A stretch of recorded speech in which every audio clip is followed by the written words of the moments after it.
Hey everyone, Green-Eyed Guide here. Welcome to a 3-part series on energy drink bans. In part 1, we'll talk about energy drink bans in general. In part 2, we'll talk about Indiana's proposed ban, Senate Bill 369, introduced January 2019. In part 3, we'll talk about energy drink bans worldwide and how effective they have been.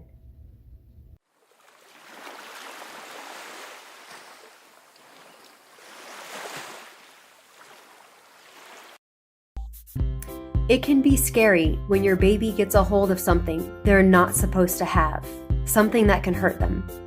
One night, I came home and noticed plastic confetti all around my dog's bed. Gala doesn't eat her victims, she tears them to shreds.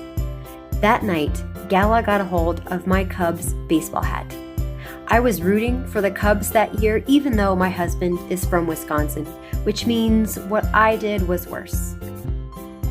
I worry about my baby eating something like chocolate, something that could really hurt her.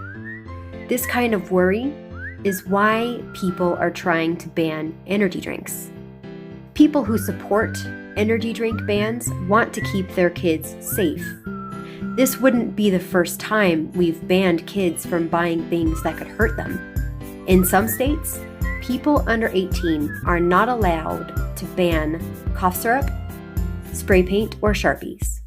If you're a kid caught buying a Sharpie, it goes on your permanent record.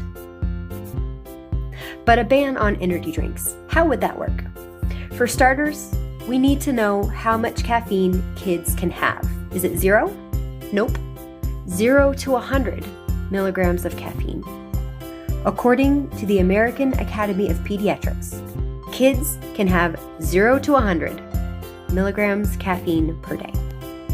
Technically, caffeine recommendations are per body weight, but some kids weigh more than some adults, and personally, I don't believe your weight defines you as a person.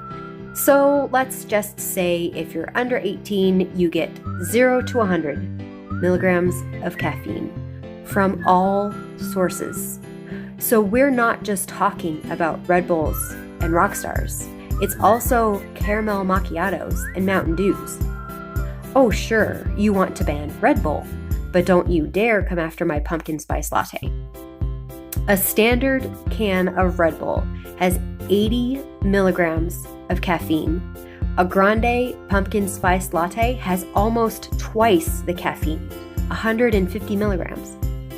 A grande brewed coffee from Starbucks, over 300 milligrams caffeine. That's more than 3 Red Bulls. We can't just ban energy drinks.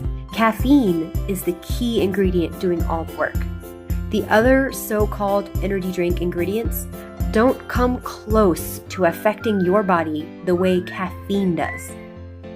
If we really want to protect kids from caffeine, we need to consider a ban on all sources of caffeine. Any ban on energy drinks needs to consider all sources because energy drinks aren't the only place kids are getting their caffeine. The Department of Nutritional Sciences at Penn State found that less than 10% of the caffeine drinkers under 18 get their caffeine from energy drinks. Out of 10 kids, 8 of those 10 get their caffeine from soda.